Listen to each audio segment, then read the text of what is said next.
a grande incógnita da política brasileira em 2026 é como será o bolsonarismo sem Bolsonaro.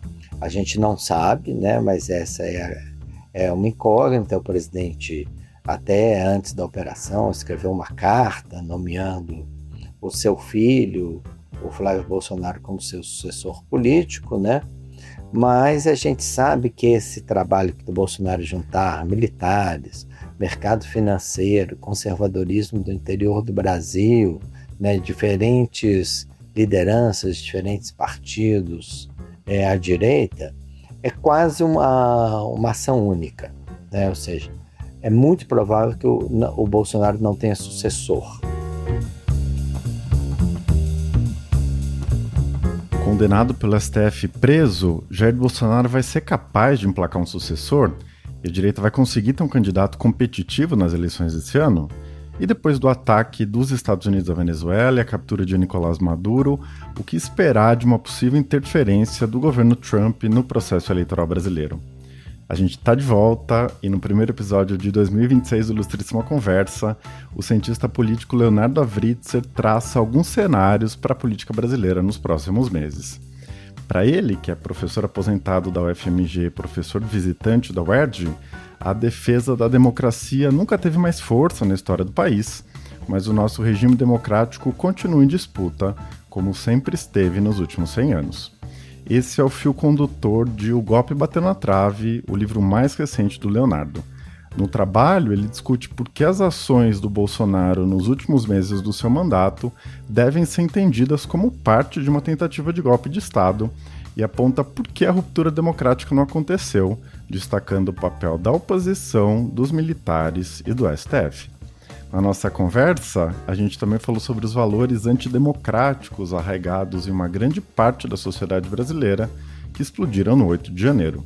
O Leonardo considera a invasão da sede dos poderes em Brasília um evento bastante particular na nossa história, que mostra a capacidade de mobilização popular para uma insurreição que o bolsonarismo construiu. Eu sou Eduardo Sombini e este é a Ilustríssima Conversa.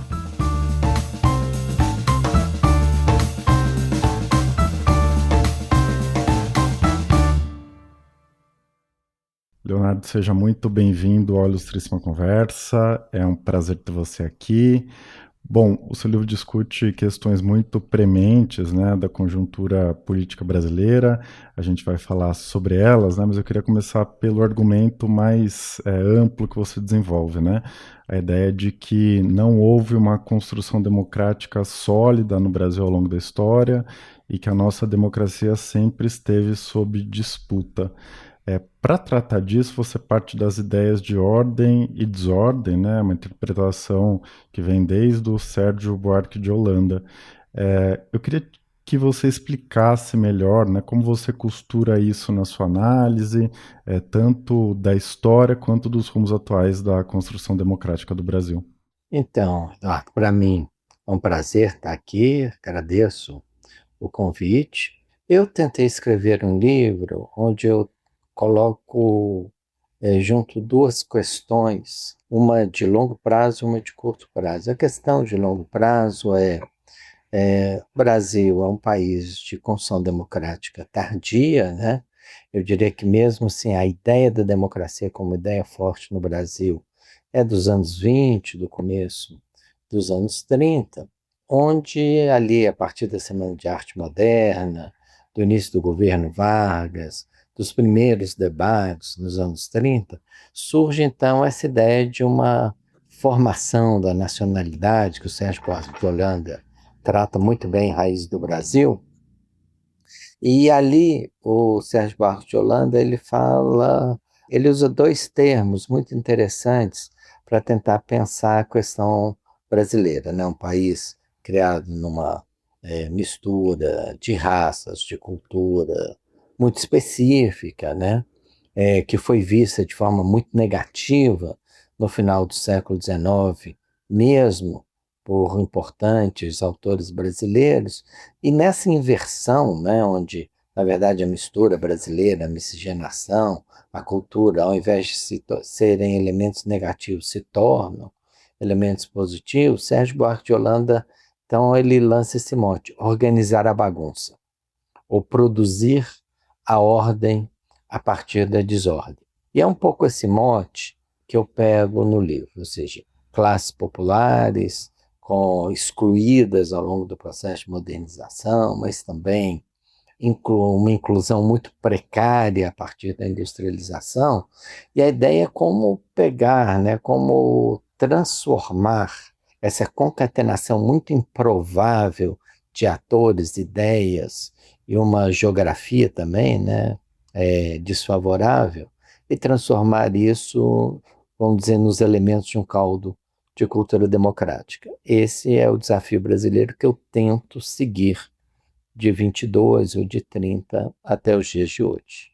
Eu sei que é um grande salto, né? Mas eu queria focar aqui no período pós-redemocratização dos anos 80, né? A que você se dedica mais no livro.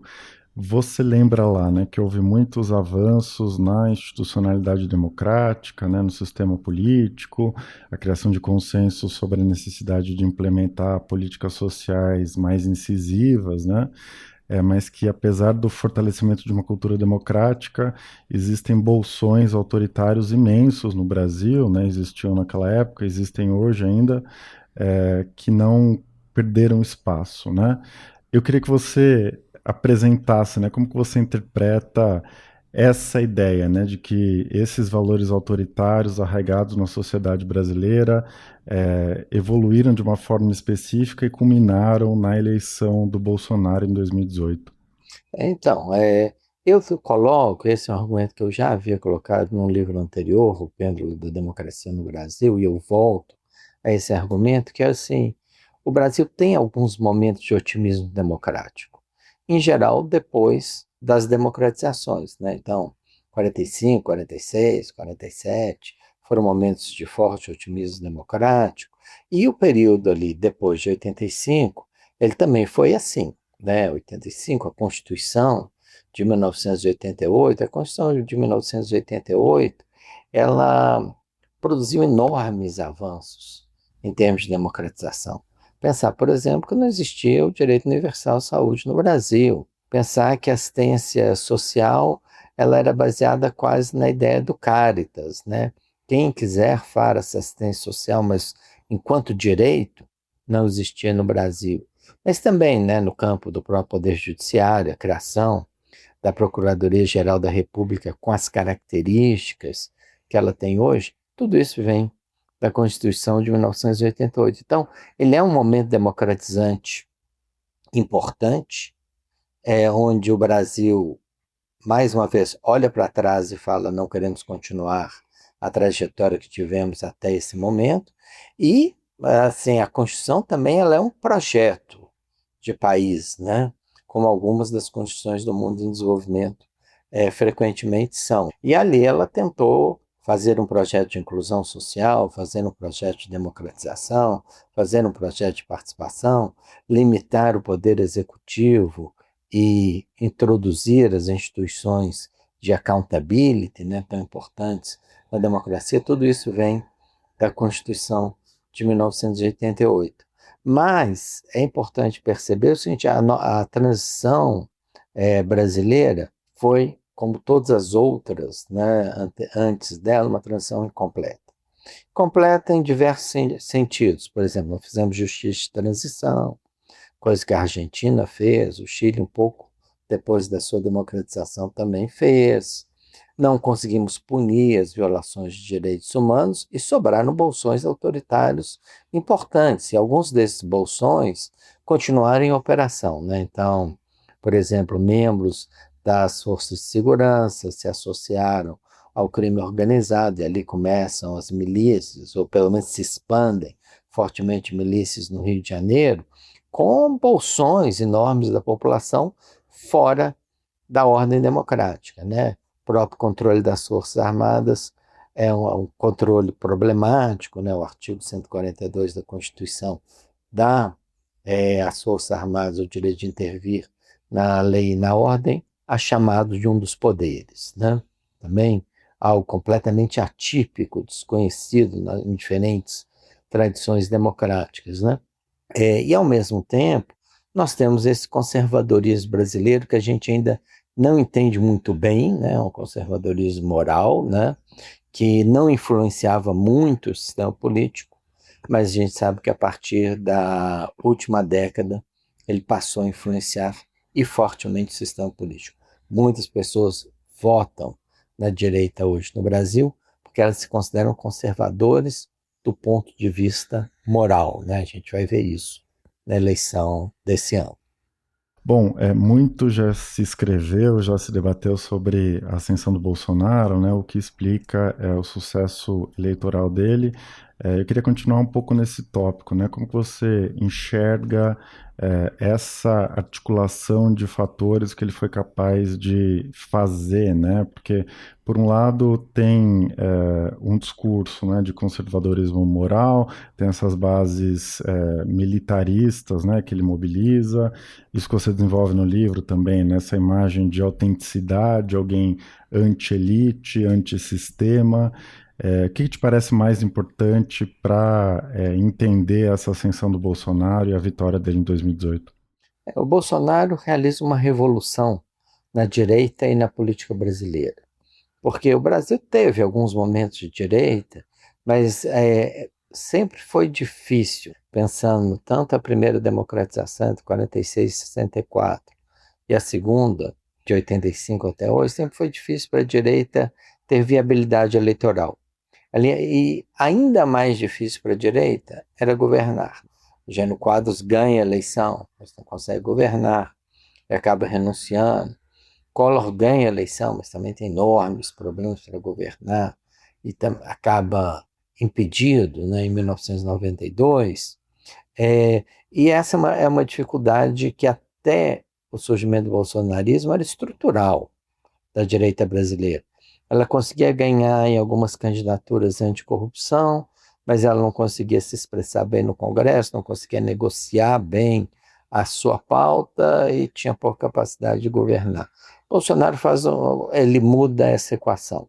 Em primeiro lugar, ele consegue de fato criar uma base política e eleitoral de direita no Brasil, como nunca, eu diria, existiu antes, né? A direita tinha uma certa base, mas era limitado. O Jânio Quadros, por exemplo, tinha uma base em algumas regiões da cidade de São Paulo. Existia uma certa base da direita nos estados do Nordeste, muito ligada a um certo clientelismo, a um certo localismo, mas isso não dava para ela a capacidade de governar. Bolsonaro conseguiu criar uma base de direita, ele conseguiu associar essa base de direita a um certo poder militar, né? Ele vinha das Forças Armadas, ainda que tenha sido expelido, né, no começo da democratização, né, mas depois ele se reconectou com as Forças Armadas, não, enquanto ele foi deputado federal, né, e ali passou a ser uma liderança importante de um conjunto de outras pessoas que tinham permanecido nas Forças Armadas e com muito poucas convicções democráticas. Estou pensando aqui no general Augusto Heleno, no general Braga Neto, assim, lideranças muito importantes da extrema-direita militar, muito pouco democrática, né? E também, terceiro ponto, Bolsonaro traz o mercado financeiro. Também era uma dificuldade histórica da direita brasileira, né? Ele traz o mercado financeiro para dentro da sua coalizão com o Paulo Guedes, e aí ele cria, de fato, uma estrutura muito forte de governabilidade à direita, né? Ou de capacidade de governar à direita, né? Eu acho que é isso que explica o bolsonarismo, além de, claro, os conflitos anteriores da democratização, especialmente entre o PT e o PSDB, que viabilizaram a sua ascensão. Tem um termo, né, no livro que me chamou a atenção, essa ideia de desordem conservadora para tratar do Bolsonaro, do governo Bolsonaro, né? Esse termo chamou atenção, né? Porque antes da ascensão da extrema-direita, no mundo inteiro, desordem e conservadorismo pareciam que estavam, né, em campos políticos distantes, mesmo opostos. Então, eu queria te pedir para falar um pouco, né, sobre como o Bolsonaro conseguiu articular essas duas noções, né? Isso me faz lembrar, por exemplo, daquela ideia de que a gente não está aqui para construir nada, a gente está aqui para destruir, né? Enfim, como que isso aparece no governo Bolsonaro? É interessante, isso faz parte de um movimento mundial, né? Apesar de que no Brasil era ainda mais forte. A direita brasileira, ela praticamente só tinha uma ideia de ordem, né? Tá na nossa bandeira, tá no início do processo republicano, né? Poucos foram os momentos em que a direita mobilizou no Brasil. Mobilizou ali um pouco antes do golpe de 1964, né? Ali ela usou as redes católicas para fazer algum tipo de mobilização, mas depois, ao longo do regime militar, a capacidade de mobilização da direita no Brasil é praticamente nula. Em seguida, se a gente pensar a democratização, a direita praticamente não tem capacidade de mobilização de 85 para frente. Ela não consegue mobilizar para defender o Collor, por exemplo, ela não consegue mobilizar até antes, na campanha das diretas. Isso, na verdade, era até uma característica mais brasileira do que internacional. Por exemplo, a direita norte-americana tem uma capacidade maior de mobilização. Por exemplo, o movimento anti-aborto nos Estados Unidos é um movimento social forte. A Christian Right tem uma capacidade mobilizatória que ela utilizou em diversos momentos, mas não era tão claro assim no Brasil. A partir de junho de 2013, ou talvez do início do segundo mandato desse presidente Dilma em 2015, a direita adquire sim uma capacidade de mobilização. E o bolsonarismo usa isso para transformar essa mobilização numa certa demanda por destruição de algumas áreas do Estado, né? Então, aparece essa questão passar a boiada, né? Que era uma frase do ministro do Meio Ambiente naquele momento, tipo assim, olha, vamos aproveitar esse momento aqui e desfazer completamente as estruturas de meio ambiente no Brasil. Eu lembro, por exemplo, de um momento no qual o Bolsonaro, já presidente, ele critica que a Polícia Federal, o IBAMA, destruíam equipamentos das pessoas que desmatavam ilegalmente, né? Então era esse tipo de agenda antipolítica e meio ambiente que o Bolsonaro tinha. Ele tinha outras agendas igualmente destrutivas em outros lugares. No MEC, por exemplo, o ex-ministro o Weintraub acusava a Universidade de Brasília de ser um lugar que permitiu o cultivo de maconha, né? Então, na verdade, o bolsonarismo ele tem uma agenda de destruição, que parece hoje ser uma agenda internacional da extrema-direita. A gente vê, por exemplo, Trump fechou o Department of Education, né, o departamento encarregado de educação nos Estados Unidos. Mais do que isso, né, ele intervém fortemente em algumas áreas do Estado, né? Numa entrevista da pessoa encarregada dos funcionários públicos ao New York Times no último mês de maio, ele fala assim: eu quero que um funcionário público do governo dos Estados Unidos acorde de manhã e não queira ir trabalhar. Então, uma ideia de que desmontar o Estado num nível que não fazia parte de nenhum projeto de direita até pelo menos o começo do século XX. Mesmo se a gente pensar numa Margaret Thatcher, num Ronald Reagan, é difícil ouvir ou pensar uma frase desse tipo no governo deles, né? Que eram já governos de direita, né? Então, o bolsonarismo é parte dessa estrutura. Destruir partes fundamentais do Estado, porque as partes fundamentais do Estado não fazem parte da nossa agenda, e se elas não fazem parte da nossa agenda, elas não devem existir. Essa é uma novidade no campo da extrema-direita, né? A passagem de uma ideia de ordem para uma ideia de destruição, né? Destruição dos setores do Estado e das políticas públicas. Uhum. E isso, né, que você vem falando, culmina no 8 de janeiro, né? Que está completando 3 anos nessa semana que a gente está gravando esse episódio. E lá no livro você concebe o 8 de janeiro como uma insurreição de baixo para cima, né, muito impulsionada por forças locais, né, principalmente do interior do Brasil.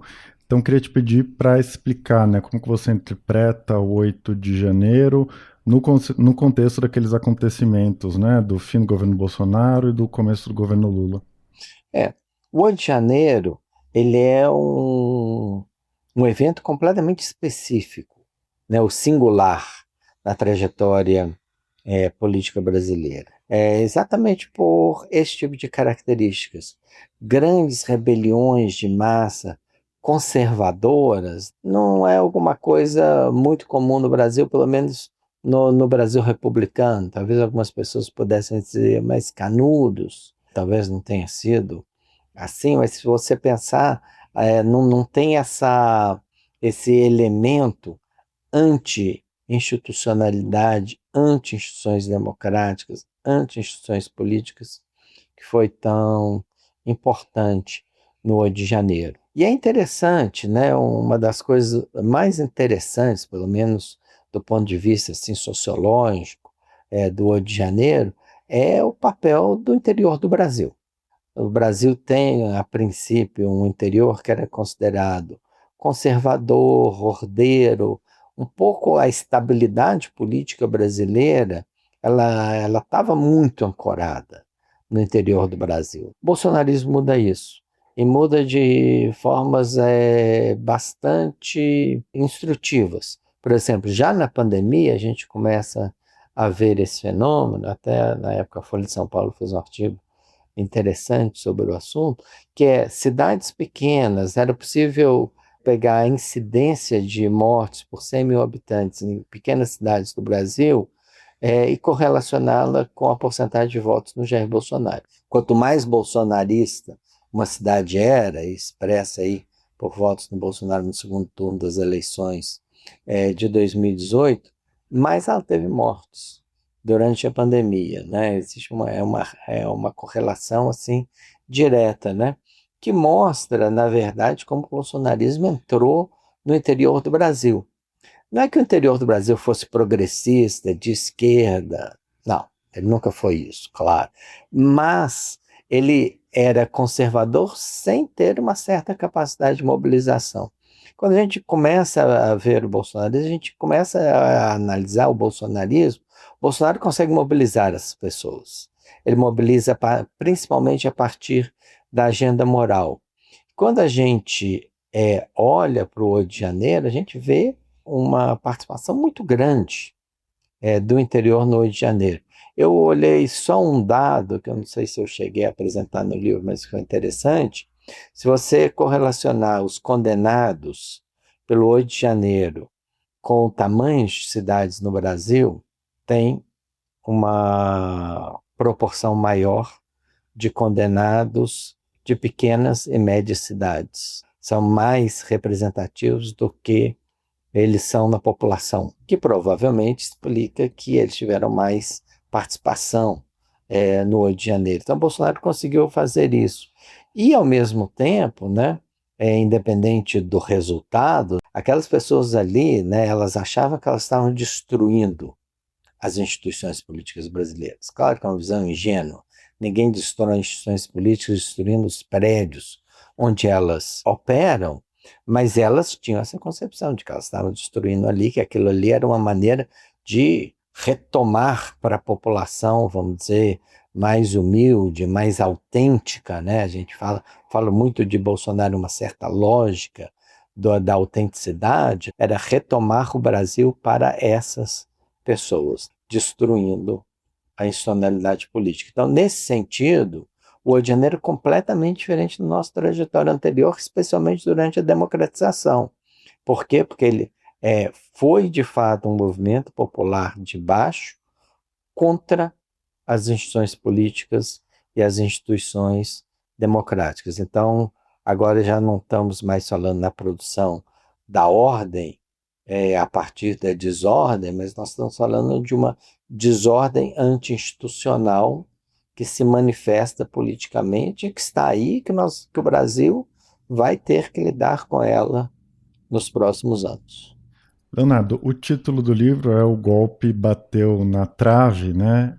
E muita gente discorda da própria ideia de que existiu uma tentativa de golpe, né? Minimiza os atentados do Bolsonaro contra a democracia antes e depois de ter perdido a eleição de 2022.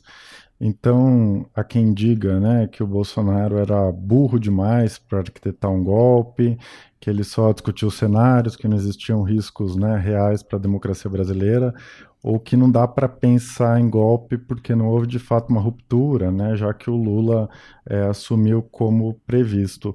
Você, claro, vai na direção oposta e eu queria te pedir para explicar por quê, né? O que te faz chegar à conclusão de que houve uma tentativa de golpe de Estado pelo Bolsonaro naquele momento?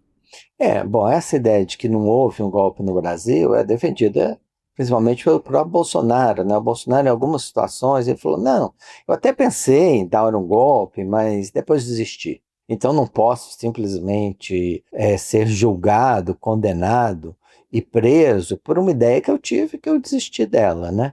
Mas se a gente analisar um pouco mais detalhadamente, a gente vai ver que não foi isso o que aconteceu no Brasil entre a eleição, o 6, 7, 14 de dezembro de 2022 foram momentos fundamentais, e depois o 8 de janeiro. Na verdade, o que eu tento mostrar no livro é que o golpe implica em quatro, vamos dizer, dimensões.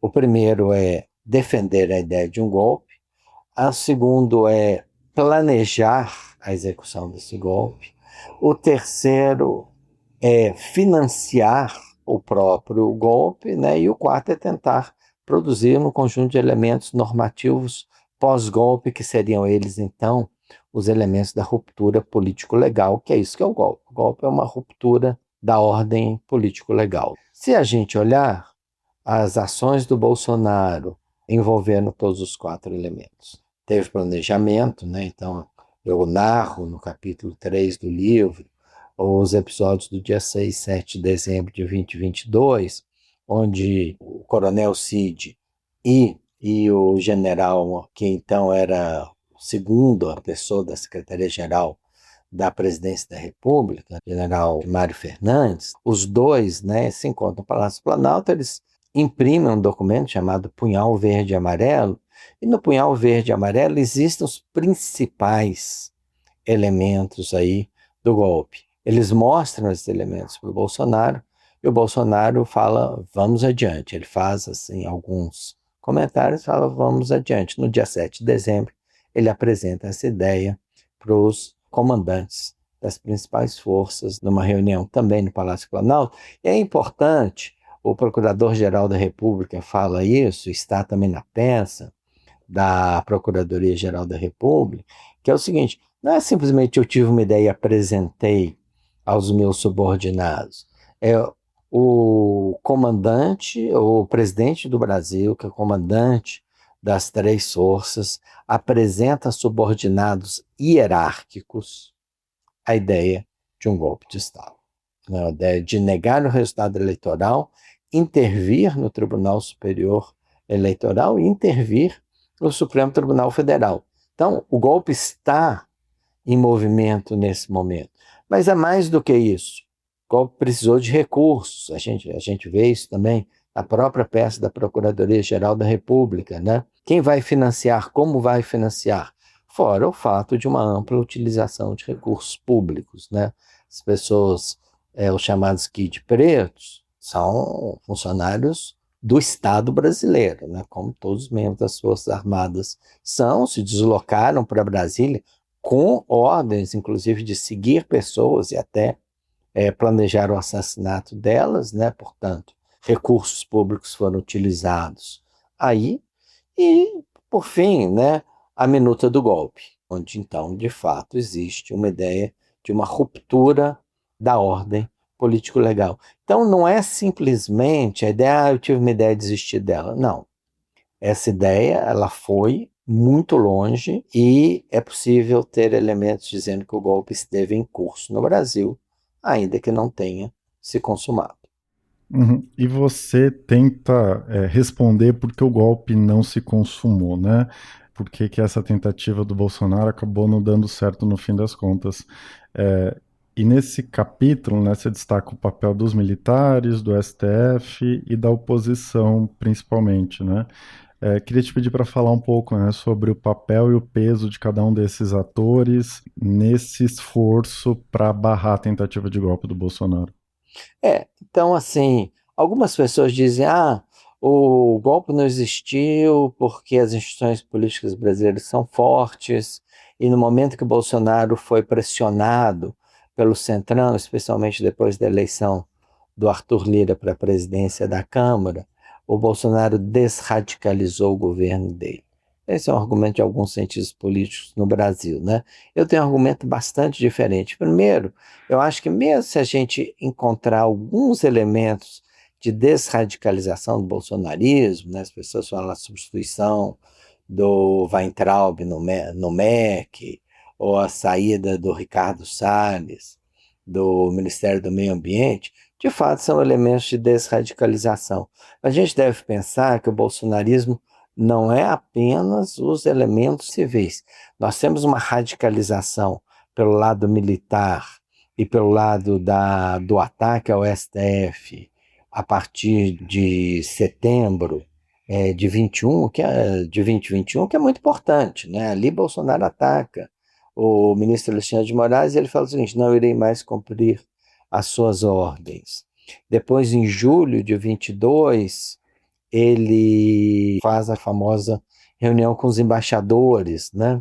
É, e ali é interessante que o Ciro Nogueira, por exemplo, um prócer do Centrão, participa dessa reunião. A gente não vê nem o presidente da Câmara, nem o presidente do Senado se oporem ao que foi dito ali, né?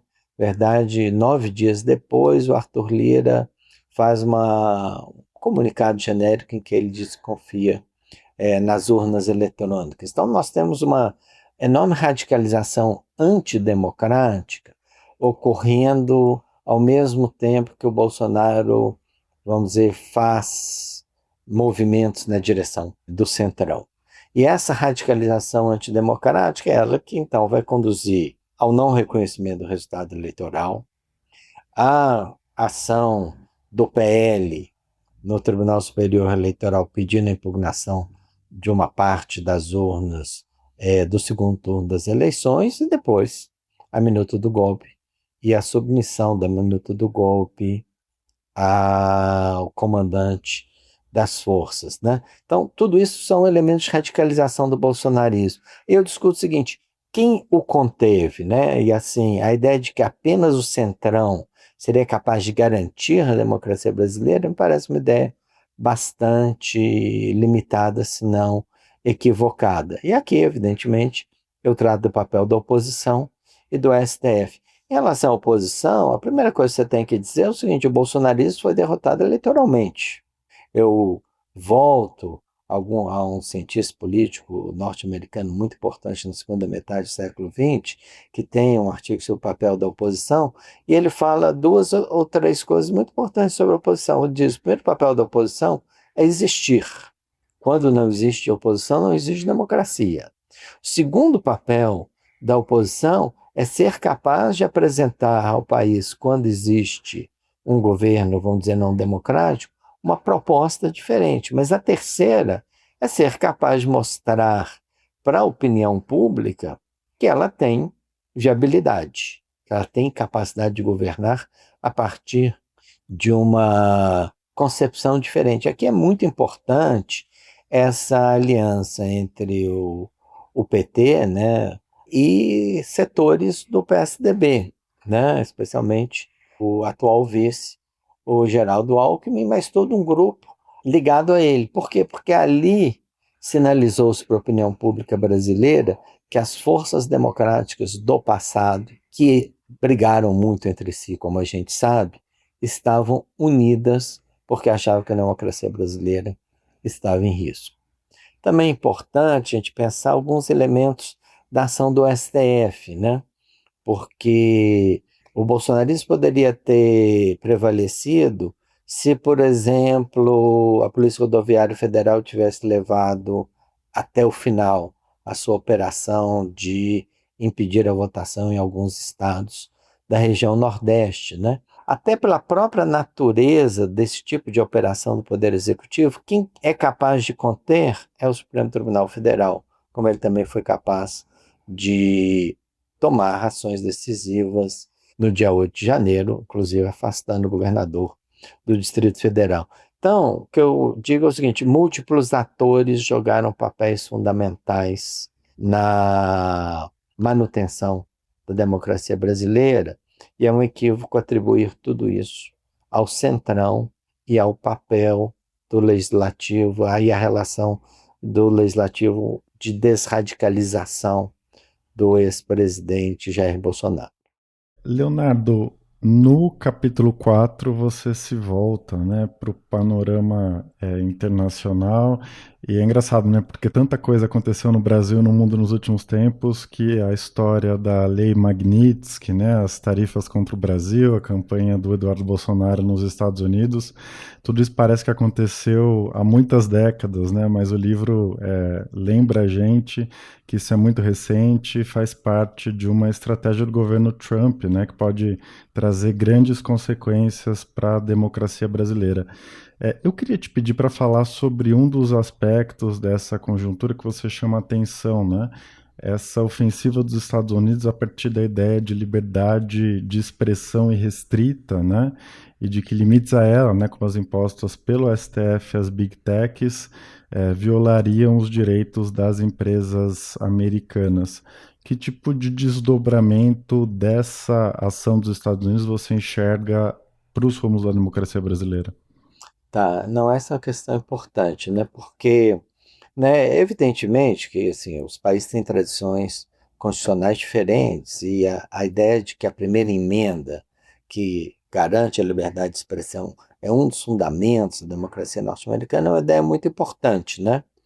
Mas poucas pessoas observam que a partir de 2009, 2010, com uma decisão da Suprema Corte dos Estados Unidos chamada Citizens United, né, Cidadãos Unidos, com a Citizens United, a Suprema Corte estende a ideia de liberdade de expressão para as corporações, né? Então, ela vai dizer, não, as restrições eleitorais elas eram indevidas porque elas limitavam a capacidade das corporações de fazer pleno uso do seu direito de expressão.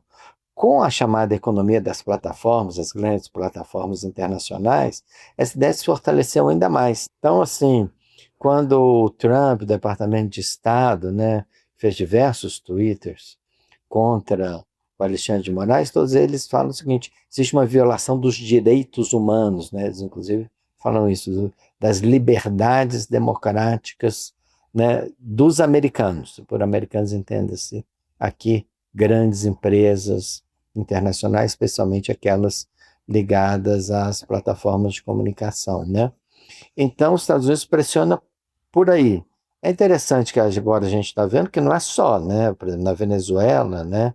A gente viu essa semana, existe uma defesa dos direitos de propriedade das empresas norte-americanas, que muitas delas, na verdade, saíram da Venezuela até por decisão própria. Então, a gente vê que o governo Trump ele não quer mediações entre a discussão política nos Estados Unidos que levou à vitória dele, né, pelo Partido Republicano, e as tradições nacionais dos diferentes países que são diferentes. Então, no caso brasileiro, né, como também no caso de diversos países europeus, existe todo um conjunto de regulações das plataformas que nos Estados Unidos não existe. Mas ele aplica a lei americana em relação a isso, ao invés de aplicar o direito internacional, que suporia que, se os Estados Unidos não está satisfeito, ele que venha negociar com os diferentes países que têm tradições políticas diferentes, né? Então, é muito importante que a eleição, o ano eleitoral nosso comece sem Magnitsky sendo aplicado no Brasil, isso é extremamente importante, mas eu acho que a gente pode esperar diversos conflitos com o governo norte-americano ao longo desse ano, na questão da regulação das plataformas, na questão do direito de expressão, que são questões fundamentais, mas nas quais deve prevalecer a soberania e a ordem democrática do Brasil. E essa é uma questão que aplica-se não apenas ao Brasil, mas aplica-se também a um conjunto de outros países que estão fazendo também legislações que regulamentam inteligência artificial, economia de plataformas. Então, esse é um debate fundamental para, na verdade, garantir que o resultado eleitoral que vai existir no Brasil seja o do debate político feito entre os brasileiros, que é isso que a gente quer. Isso é interessante, né? Porque depois do ataque à Venezuela, cresceu muito a preocupação com uma interferência do governo americano nas eleições desse ano no Brasil. Como que você está pensando essa questão, né? Que tipo de interferência pode ser empregada por aqui? Olha, essa é uma questão difícil de responder, né? Mesmo porque a gente está vivendo isso há alguns dias, ainda não sabemos as plenas consequências, qual o nível de controle que os Estados Unidos e o governo Trump vão estabelecer sobre o governo venezuelano, né? Mas o que a gente pode ver é que o ataque dos Estados Unidos à Venezuela ele desencadeou um conjunto de ameaças. Em seguida, o próprio presidente dos Estados Unidos ameaçou o presidente da Colômbia, né, o Petro. Agora tem uma série de ameaças, inclusive de uso da coerção militar em relação à Groenlândia, ameaças em relação à Dinamarca, né? O que significa o seguinte: nós estamos tendo nesse momento uma mudança da maneira como o governo dos Estados Unidos enxerga a sua relação com outros países e o direito internacional. Então, isso foi colocado pelo secretário-geral da ONU na reunião que seguiu a captura do Maduro na Venezuela, né? E significa o seguinte: o governo Trump é um governo que tem pouco apreço pelo direito internacional. Verdade que ele falou ali, né? O embaixador dos Estados Unidos falou que aquilo ali foi a captura de uma pessoa, de um cartel de drogas, mas já na corte lá em Manhattan, esse argumento caiu porque, na verdade, não existe nenhuma evidência da participação do Maduro, do governo venezuelano, nesse cartel, que muitas pessoas, inclusive, dizem que não existe. Então, isso dá uma ideia da dimensão daquilo que a gente está vivendo nesse momento, uma reorganização da ordem internacional e uma reorganização da ordem hemisférica, sendo que um país tem muito mais capacidade de coerção que todos os outros, e ele pode querer impor a sua ordem de diversas maneiras. Como isso vai influenciar a reeleição desse ano no Brasil, é muito difícil de saber, mas eu acho que as ações do presidente Lula em relação ao governo dos Estados Unidos ao longo do segundo semestre do ano passado foram exitosas. Tudo indica que o governo Trump negocia com quem não aceita se dobrar aos seus imperativos ou às suas demandas. E eu acho que esse é o caminho correto que o Brasil deve continuar seguindo ao longo desse ano. Bom, para a gente se encaminhar para o final, né? Você termina o livro, né? Fazendo uma avaliação da condenação do governo Bolsonaro, né? Dos outros envolvidos na trama do golpe. E diz que nos últimos 100 anos, né, nunca a defesa da democracia no Brasil foi tão forte, mas ao mesmo tempo aponta, né, que a base social do bolsonarismo continua numerosa, muito radicalizada, e que, por exemplo, a proposta, né, de redução das penas dos condenados pelo STF foi aprovada pelo Congresso, que diz muita coisa do nosso debate político. Eu queria te pedir para apontar, né, os principais cenários que você enxerga para a política brasileira em 2026, as tendências, o que a gente deve se deparar nos próximos meses. Então, vamos dizer, a grande incógnita da política brasileira em 2026 é como será o bolsonarismo sem Bolsonaro. A gente não sabe, né, mas essa é uma incógnita. O presidente, até antes da operação, escreveu uma carta nomeando o seu filho o Flávio Bolsonaro como seu sucessor político, né? Mas a gente sabe que esse trabalho que a gente discutiu aqui, do Bolsonaro juntar militares, mercado financeiro, conservadorismo do interior do Brasil, né, diferentes lideranças, diferentes partidos à direita, é quase uma ação única, né? Ou seja, é muito provável que o Bolsonaro não tenha sucessor. O Centrão gostaria de ser o sucessor dele, mas certamente não existe nenhum motivo pelo qual o Bolsonaro vai caminhar nessa direção, pelo menos rapidamente. Então, esse é o primeiro cenário, né? O mais provável é que a direita concorra ou com um candidato fraco ou com mais de um candidato em 2026. Do lado do governo, do presidente Lula, a gente tem também algumas incógnitas e a principal delas é a gente não sabe qual nível de pressão o Brasil vai sofrer ou, nesse momento pós operação americana na Venezuela, qual tipo de pressão vai existir sobre a região da América do Sul como um todo, né? Isso evidentemente os diferentes episódios que podem vir a ocorrer na América do Sul ou nas Américas como um todo podem influenciar o cenário eleitoral também. E, em terceiro lugar, nós temos a questão de que é muito importante que essa eleição se desdobre dentro de um debate de ideias que não seja, vamos dizer, coagido, seja por atores externos ou por atores internos. Mais uma vez, né, claro que é isso que é a democracia, né? A democracia é o verdadeiro debate de ideias, né?